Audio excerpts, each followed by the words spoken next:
नमस्कार, एक बार फिर स्वागत है आप सभी का स्वदेश 24x7 न्यूज चैनल पर। मैं निहारिका सिंह नागर। आज हम बात करेंगे राजनीति के मुद्दे पर और हमारे समक्ष मौजूद है सुरेश शर्मा जी, जो कि कांग्रेस महासचिव हैं। 24x7 में आपका बहुत बहुत स्वागत है। सर, मेरा क्वेश्चन आपसे ये है कि 2020 में आपका क्या एजेंडा था और 2023 में आपका क्या एजेंडा होगा?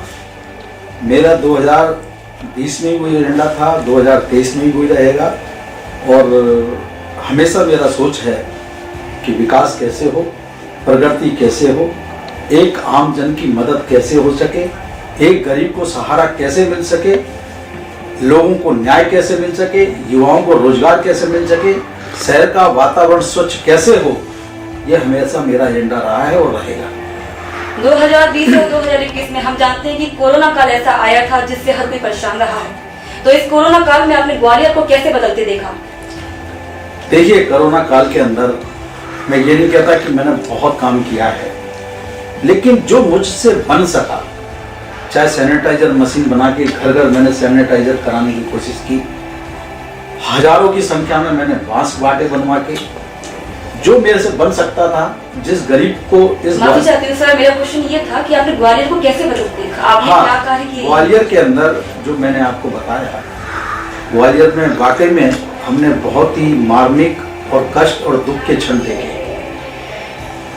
ऑक्सीजन की कमी से लोगों को तड़पते देखा, रेमडेसिविर इंजेक्शन की कमी से लोगों को मरते देखा, इलाज के अभाव में लोगों को मरते देखा। वाकई में वो क्षण बहुत ही दुखद रहा है। कोरोना काल में आपने क्या क्या कार्य किए हैं लोगों के लिए, जनता के लिए, ग्वालियर की जनता के लिए? वही मैं बताना चाह रहा था कि जो मैं कर सकता था, आज सैनिटाइजर मशीन जब मैंने देखा कि प्रशासन की तरफ से सैनिटाइजर नहीं हो रहा, तो मैंने घर घर सैनिटाइजर, मेरे ख्याल से जहां से मुझे खबर लगी वहीं पे मैंने सैनिटाइजर मशीन बेच के अपनी तरफ से सैनिटाइजर कराया। जहां पर ये प्रॉब्लम आ रही थी खाद्यान्न की, किसी के पास भोजन नहीं था, ये व्यवस्था नहीं थी, शहर के अंदर लोगों ने बहुत काम किया, ये बात मैं नकारूंगा नहीं, लेकिन सबसे पहला अगर पैकेट किसी ने भेजा, शुरुआत की तो सुनील शर्मा ने की। और जितना मैं कर सकता था अपने बूते से बाहर भी मैंने करने का प्रयास किया। सरकार में मतलब जब आप थे तब आपका कैसा अनुभव था और सरकार से हटने के बाद आपका कैसा अनुभव रहा? देखो, सरकार में कब थे यही याद नहीं है, मात्र 1 साल या 1.25 साल का टाइम मिला और उसमें शायद कुछ चुनाव भी आ गए और हम तो पहले भी ऐसे थे, आज भी ऐसे थे। सरकार में जो थे वो आज भी हैं और कल भी थे, तो ऐसा कुछ नहीं है सरकार और विपक्ष। आपका उद्देश्य सरकार रहे तो ना रहे तो आप तो जनता की सेवा करते रहो और निरंतर आगे बढ़ते रहो, मेरा ये सोच है। कोरोना की तीसरी लहर में आपका मुख्य एजेंडा क्या है और आपकी पार्टी का क्या एजेंडा है?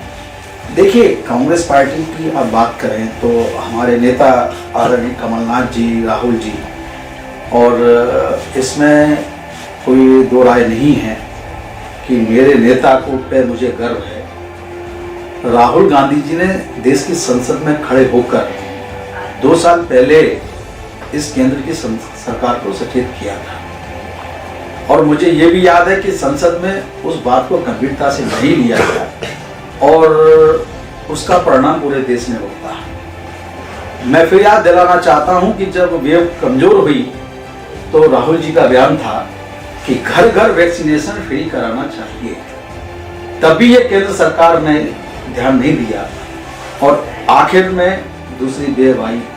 आज की वर्तमान की जो स्थिति है, आज सरकार के पास कोई एजेंडा नहीं है, कोई तैयारी नहीं है। एक तरफ वो 1 लाख की भीड़ को संबोधित करते हैं, दूसरी तरफ वो वक्तव्य देते हैं कि सोशल डिस्टेंस का पालन करो, मास्क लगाओ। ये जनता के साथ खिलवाड़ है। आपने जो ग्वालियर की महिलाएं हैं जो कि मतलब संघर्ष कर रही पर उठ नहीं पा रही, तो उनके लिए आपने क्या किया है? देखिए, मेरा शुरू से कहना है और आज भी मैं कह रहा हूं और अब ये आवाज उठने लगी है। मैं कहता हूं कि हर गृहिणी महिला को सम्मान सुरक्षा निधि दी जानी चाहिए। आप कितनी भी दो, चाहे उनको 1000 रुपए दो, चाहे 500 रुपए दो, चाहे 2000 रुपए दो, लेकिन सम्मान सुरक्षा निधि उनको दी जानी चाहिए, जिससे उनका आत्मबल मजबूत होगा। आज उनको ये लगेगा कि मैं भी कुछ कर रही हूं। और वो पैसा भी देश की तरक्की में काम आएगा। वो पैसा वो बच्चे की फीस में जाएगा, वो पैसा बच्चे के लिए हष्टपुष्ट हो, उसके बच्चे के खाने पीने के लिए खर्च किया जाएगा। आज महिलाओं को आत्मनिर्भर बनाने के लिए उनका आत्मबल मजबूत करने की आवश्यकता है। हमारी महिला कहीं कम नहीं है। आज मैं देखता हूँ, अभी ग्राउंड में हमारे यहाँ मैच होने वाला है, बच्चियां कितना जोर का फुटबॉल खेलती हैं। बच्चियां, आप उनको प्लेटफॉर्म तो दो, उनके लिए उनको आप प्रोत्साहित तो करो। आज स्थिति यह है कि आज फिर अखबार में वही सब चीजें पढ़ने को मिल रही हैं, तो इस पर अभी बहुत काम करने की आवश्यकता है।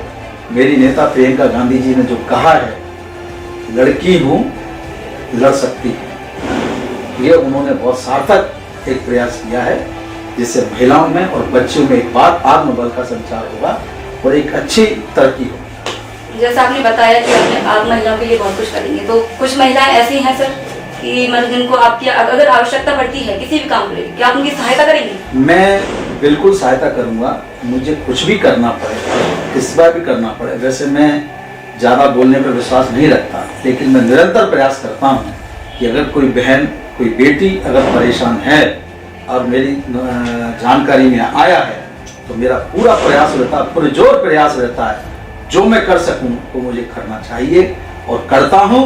और मैं ये मान के चलता हूं, इस अच्छे कार्य से ईश्वर का भी आशीर्वाद मिलता है, बुजुर्गों का भी आशीर्वाद मिलता है, और आशीर्वाद कभी व्यर्थ नहीं जाता।